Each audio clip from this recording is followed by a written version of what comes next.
कितना भी झूठ बोल ले, कितने भी अंग्रेजों की बात, कितने भी विदेशी आंकड़ों की बात कर ले, आएगा तो मोदी, आएगा तो मोदी। पप्पू नहीं आएगा, पप्पू नहीं आएगा, 400 पार, पप्पू नहीं आएगा। मोदी सरकार बोलो बोलो। आएगा मोदी। देखिए, मोदी की टक्कर में राहुल गांधी है। इंडिया गठबंधन जीतेगा। 65% वोट शेयर, 65% वोट शेयर है अपोजिशन के पास।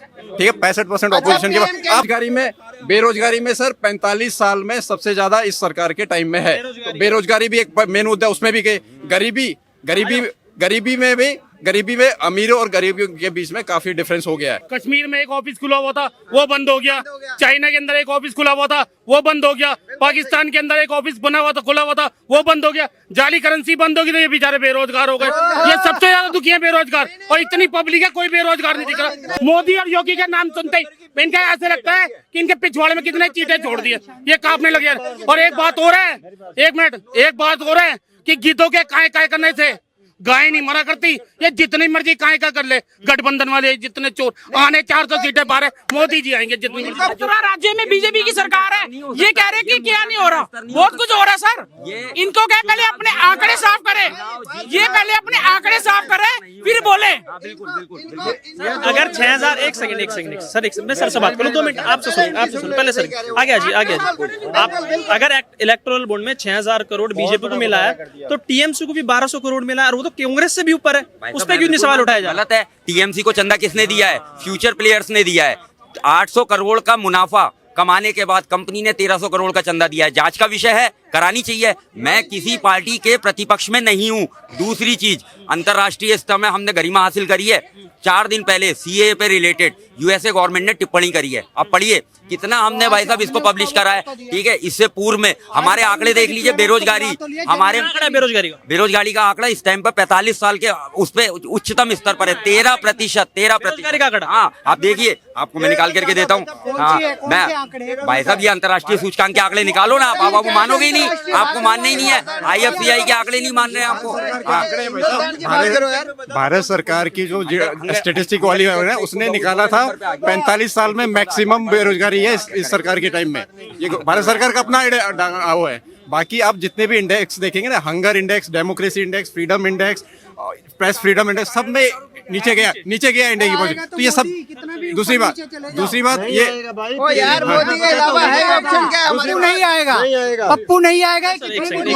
कितना भी झूठ बोल ले, कितने भी अंग्रेजों की बात, कितने भी विदेशी आंकड़ों की बात कर ले, आएगा तो मोदी, आएगा तो मोदी। पप्पू नहीं आएगा, पप्पू नहीं आएगा, 400 पार, पप्पू नहीं आएगा। मोदी सरकार बोलो बोलो। आएगा मोदी। पप्पू नहीं आएगा तो गप्पू भी नहीं है, गप्पू भी नहीं आएगा मोदी सर, मैं गारंटी से कह रहा हूँ। ये हमारे देश में अगर ये सही सोचा जाए, सारे भी यही चाहते हैं कि सिर्फ मोदी के अलावा कोई ऑप्शन नहीं है हमारे पास।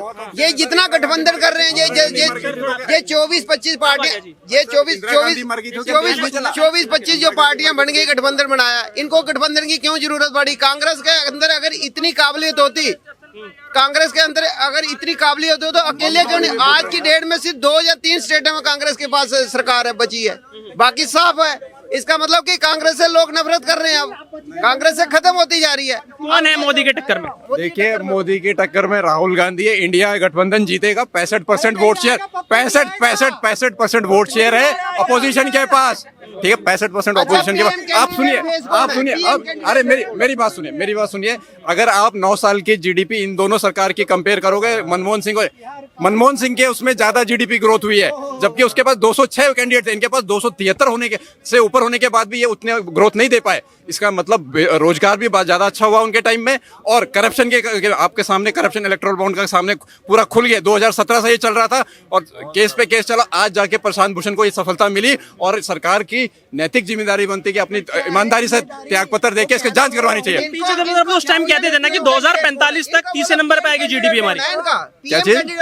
पीएम चिदम्बरम उस वक्त कहते थे ना, पी चिदम्बरम, कि 2045 तक हम तीसरे नंबर पे पहुंच पाएंगे। ऐसा है कि 1990 से पहले क्या रैंकिंग थी, जब 2004 ये रैंकिंग बढ़ती गई जैसे जैसे हर गवर्नमेंट ने बढ़ाई। इसमें हर गवर्नमेंट का आप मेरी बात सुनो। आप मेरी मनमोहन के टाइम में कितने एम्स है, आज कितने एम्स है? आज 26 एम्स है भाई साहब। अरे आज एम्स जो बने हैं उनकी ना इंफ्रास्ट्रक्चर है ना वहाँ पे प्रॉपर स्टाफ है। जो पहले बनाता उसको क्रेडिट। मैं आपको ये कह रहा हूँ कि जीडीपी में मैंने आपको एक डाटा दे दिया।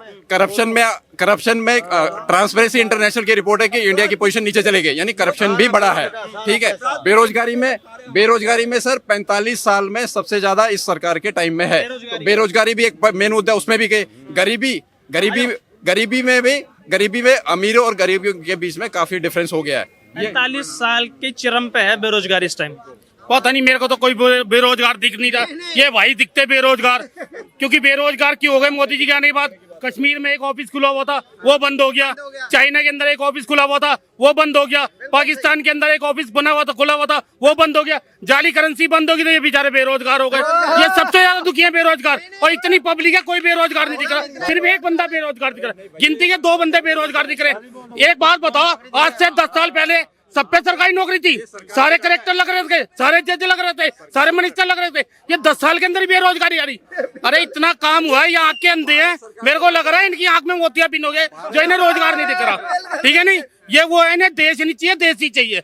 इन्हें देश से प्यार नहीं है, इन्हें मोती रोजाना मोते चाहिए, रोजाना जाली करेंसी चलनी चाहिए, किसी के घर के अंदर आरती उड़नी चाहिए, बम ब्लास्ट होने चाहिए, गोलियां चलनी चाहिए, तो ये बंदा खुश है। ठीक है नहीं, और ये बिल्कुल सब कुछ सही हो गया। ये इनके टाइम पे कहते थे कि झंडा फहराएंगे मगर तारीख नहीं बताएंगे। मोदी जी ने कहा झंडा फहराऊंगा, उन्हें कश्मीर में जाके फहराया। इनके टाइम पे कहते थे मंदिर बनाएंगे मगर तारीख नहीं बनाएंगे। आज सब कुछ कर दिया, फिर भी इसकी आंख में मोतियां बिन हुआ पड़ा। इसको कुछ नहीं। मोदी और योगी का नाम सुनते ही इनका ऐसे लगता है कि इनके पिछवाड़े में कितने चीटे छोड़ दिए, ये कांपने लग गया। और एक बात और है, एक बात और है कि गीतों के काय काय करने से गाय नहीं मरा करती। ये जितनी मर्जी काय का कर ले, गठबंधन वाले जितने चोर आने 400 सीटें बारे, मोदी जी आएंगे जितनी मर्जी। इस बार कोई 400 सीट नहीं है। पहली बार तो ये ऐसे जीते, पहली बार तो जो अन्ना हजारे रामदेव ने जो आंदोलन किया, जो 10 साल की इंडियन कंपल्सरी थी, उस बार जीत के। दूसरी बार इन्होंने जो पुलवामा देश भावना में ले आए, जो मिलिट्री शहीद हुई उसको देश भावना में वो अभिनंदन छोड़ा, रिहा किया, झूठे ही किया। पाकिस्तान में 300 सैनिक मार दिए, एक भी नहीं मारा झाड़ियों में, सब वो बिल्कुल गलत था। इसलिए देश भावना में आगे ये जीत गए। इस बार कोई लेर नहीं है, किसी अंडर करंट है बीजेपी की तरफ। पंजाब में, हरियाणा में, बिहार में तेजस्वी छा रहे हैं। अखिलेश और कांग्रेस का यूपी में गठबंधन है। दक्षिण भारत में बीजेपी का सुपड़ा ही साफ हो रहा है। एक बात बताइए, ये राजस्थान से बिलोंग करते हैं शायद।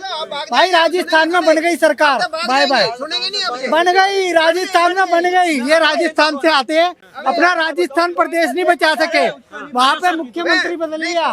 ठीक है, और ये ज्ञान दे रहे दुनिया भर का कि ये और वो, ये सेना पे सवाल उठा के इनको यही नहीं पता चला। भारतीय सेना पे सवाल उठाना पुलवामा के बाद जो एयर स्ट्राइक करी थी वो देशद्रोह है सर। जो व्यक्ति भारतीय सेना या अभिनंदन वर्तमान के छूटने पे सवाल उठाता है वो देश का गद्दार है मेरी नजरों में। चाहे वो केजरीवाल हो, चाहे वो राहुल गांधी हो, चाहे वो यहाँ खड़ा होकर कोई बोलता हो, क्योंकि भारतीय सेना के शौर्य को हमेशा प्रणाम है। वो आज चाइना वालों को भी ठोकते हैं, वो आज पाकिस्तान में 2 एयर स्ट्राइक और सर्जिकल स्ट्राइक कर दी, और मोदी जी के नेतृत्व में ही हुआ है सब काम, और आगे भी होता रहेगा। और ये लोग जो हैं शराब पी के आते हैं और ज्ञान देते हैं, इन्होंने एक भी अच्छी बात नहीं करी। अपने नेता की एक अच्छी बात तो गिनवाओ। राहुल गांधी जी ने कुछ अच्छा काम किया हो, गिनवाओ कि वो प्रधानमंत्री बन जाए। मैं एक बात पूछता, इन्होंने तेजस्वी यादव का नाम लिया, वो तो उनकी तो सरकार गिर गई। इनका एक संयोजक हुआ करता था इंडिया अलायंस का, नीतीश कुमार, उसने भी पार्टी इनका अलायंस ही तोड़ दिया। वो फिर 9वीं बार शपथ ग्रहण ले लिया उसने बिहार से। बिल्कुल सही कह रहे हैं। समाजवादी पार्टी के अखिलेश यादव कोई योग्य उम्मीदवार नहीं है, क्योंकि मुलायम सिंह यादव जी के मरने के बाद पूरी पार्टी ही कोलैप्स करेगी, कोई योग्यता नहीं है, ना वो किसी को जोड़ पाते ना वो जीत पाते। फिर आज राहुल गांधी जी अमेठी से हार गए, उनकी माता जी रायबरेली से चुनाव नहीं लड़ रही, राज्यसभा से चुन के राजस्थान, योग्यता खत्म। और किसी भी एक नेता का नाम बता दो, ममता बनर्जी इनको भाव नहीं देती, केजरीवाल जेल में है, तो इन सबका पतन पलायन हो चुका है।